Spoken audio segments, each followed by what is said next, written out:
శంఖమోగితే ఐశ్వర్యం వస్తుందా? అఖండ అదృష్టం, ఐశ్వర్యం, అభివృద్ధి, కీర్తి ప్రతిష్టలు, గౌరవాలను అనుగ్రహించే అఖండ దైవిక వస్తువు శంఖాలు. శంఖే చంద్ర మావాహయామి, కుక్షే వరుణ మావాహయామి, మూలే పృథ్వీ మావాహయామి, ధారాయాం సర్వతీర్థ మావాహయామి. శంఖం సంపదలకు ప్రతీక. ఈ పవిత్రమైన వస్తువులను పూజా గదుల యందు ఉంచినట్లు అయితే అన్ని అరిష్టాలు మాయమైపోతాయి, సౌభాగ్యాల పంట దక్కుతుంది. ఇందువల్లనే భారతీయ సంస్కృతిలో దీనికి ప్రత్యేకమైన స్థానం కలదు. మందిరాలలోనూ శుభకార్యాలలోనూ దీని ధ్వని శోభను పెంచుతుంది. దీని పుట్టుక సముద్ర మథనంలో జరిగిందని చెబుతారు. సముద్ర మథనంలో వచ్చిన 14 రత్నాలలో శంఖం ఒకటి. విష్ణు పురాణం ప్రకారం లక్ష్మి సముద్రతనయ అయి ఉన్నది. శంఖం పూరించకుండా పూజ ముగించకూడదని ఒక ఆచారం ఉంది. పెద్ద పెద్ద దేవాలయాల్లో గర్భగుడి తలుపులు తీసేటప్పుడు కూడా శంఖాన్ని ఊదుతారు. మన భారతీయ సంస్కృతిలో శంఖానికి ఒక ప్రత్యేక స్థానం ఉండటానికి కారణం అది సముద్ర మథన సమయంలో పాల సముద్రం నుండి బయటకు రావటమే. అలా బయటపడిన దానిని శ్రీమహావిష్ణువు ధరించాడు. దానికే పాంచజన్యం అని పేరు. దాని తరువాత వచ్చిన లక్ష్మీదేవిని కూడా స్వామి స్వీకరించాడు. ముందుగా శంఖం, దాని వెంటే లక్ష్మీదేవి రావటంతో శంఖాన్ని ఆ దేవి అన్నగారిగా వర్ణిస్తారు. దేవుడు గదిలో శంఖం పెట్టి దానిలో నీరు నింపి ఉంచటం వల్ల శుభాలు జరుగుతాయని ఒక నమ్మకం. ఈ శంఖంలో 2 రకాలు ఉన్నాయి. ఒకటి దక్షిణావృత శంఖం, రెండవది వామావృత శంఖం. దక్షిణావృత శంఖాలని ఎక్కువగా పూజావిధానంలో వాడరు. ఇవి తెల్లటి తెలుపు రంగులో ఉండి దాని మీద కాఫీ రంగు గీత ఉంటుంది. ఇది కుడివైపు తెరుచుకుని ఉంటుంది. ఈ శంఖంలో నీరు నింపి సూర్యుడికి ధారపోస్తే కంటికి సంబంధించిన రోగాలు తగ్గుతాయి. ఎడమవైపు తెరుచుకుని ఉండే శంఖాన్ని వామావృత శంఖం అంటారు. ఇది పేరుకి తగ్గట్టు ఎడమవైపుకి తెరుచుకుని ఉంటుంది. అన్ని పూజా విధానాల్లో మనం తరచుగా వాడేది దీనినే. ఇది ఇంట్లో ఉంటే దుష్ట శక్తులు ఆ దరిదాపులకి కూడా రావట. వైదిక శాస్త్ర ప్రకారం శంఖం పూరించగానే వచ్చే శబ్దానికి ఆ చుట్టుపక్కల ఉండే క్రిమికీటకాలు నాశనమైపోతాయట. దీనిని ఆధునిక శాస్త్ర విజ్ఞానం కూడా ధృవీకరించింది. 1929లో బెర్లిన్ యూనివర్సిటీలో దీనిని మళ్లీ నిర్ధారించారు. ఈ శంఖధ్వనికి 2600 అడుగుల దూరంలో ఉండే క్రిములు కూడా స్పృహ తప్పిపోతాయట. అంతేకాదు వైద్యశాస్త్రంలో కూడా దీనికి మంచి గుర్తింపు ఉంది. రోజూ శంఖాన్ని ఊదేవారికి శ్వాస సంబంధిత వ్యాధులు దగ్గరకి రావట. ఆస్త్మా కూడా తగ్గుతుందని ఒక అధ్యయనం తెలిపింది.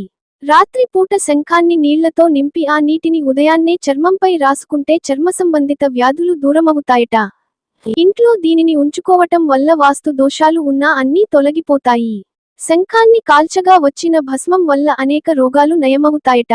ఈ శంఖాల వల్ల ఆయువృద్ధి, లక్ష్మీ ప్రాప్తి, పుత్ర ప్రాప్తి, శాంతి, వివాహ ప్రాప్తి కలుగుతాయని ఒక నమ్మకం.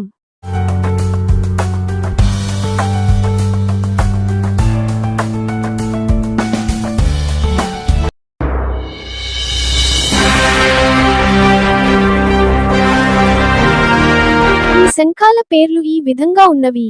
1 లక్ష్మీ శంఖం, 2 గోముఖ శంఖం, 3 కామధేను శంఖం, 4 దేవ శంఖం, 5 సుఘోష శంఖం, 6 గరుడ శంఖం, 7 మణిపుష్పక శంఖం, 8 రాక్షస శంఖం, 9 శని శంఖం, 10 రాహు శంఖం, 11 కేతు శంఖం, 12 కూర్మ శంఖం.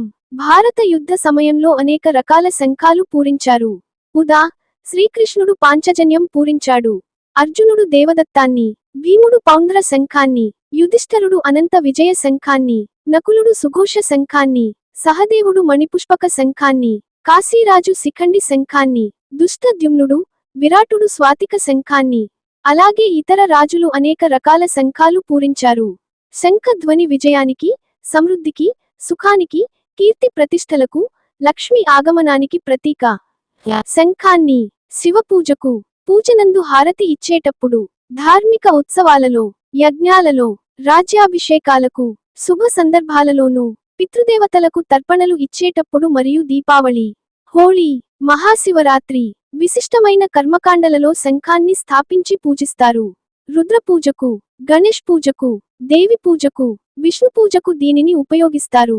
దీనిని గంగాజలం, పాలు, తేనె, నెయ్యితోనూ, బెల్లంతోనూ అభిషేకిస్తూ ఉంటారు.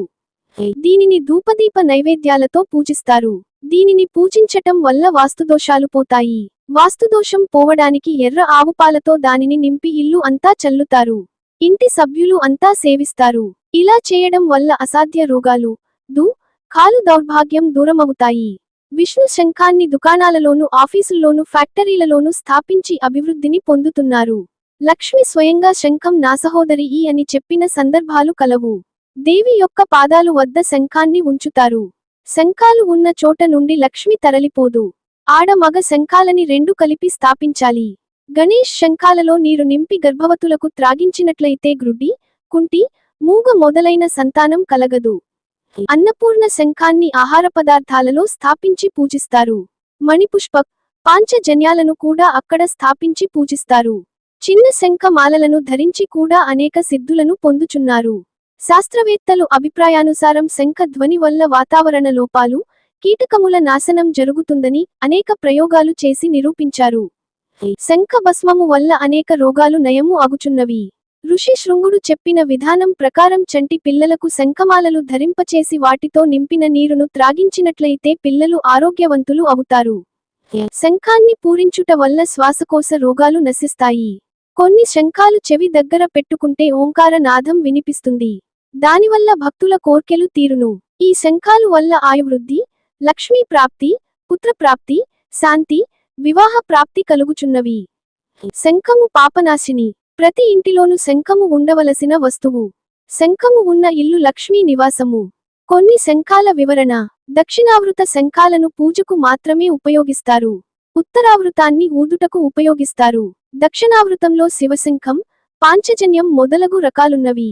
పాంచజన్యం పురుష శంఖం. ఇది దొరుకుట కష్టం. శని శంఖాలకు నోరు పెద్దది, పొట్ట చిన్నది. రాహు, కేతు శంఖాలు సర్పాకారంలో ఉంటాయి.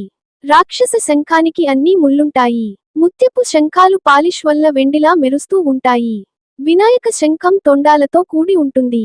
కూర్మ, వరాహ శంఖాలు తాబేలు, పంది ఆకారంలో ఉంటాయి. శంఖాలు ఎక్కువగా రామేశ్వరం, కన్యాకుమారి, మద్రాసు, విశాఖపట్నం, కలకత్తా, బొంబాయి మరియు పూరీలో ఎక్కువగా దొరుకుచున్నవి. సముద్రతనయాయ విద్మహే శంకరాజాయ ధీమహి తన్నో శంఖ ప్రచోదయాత్.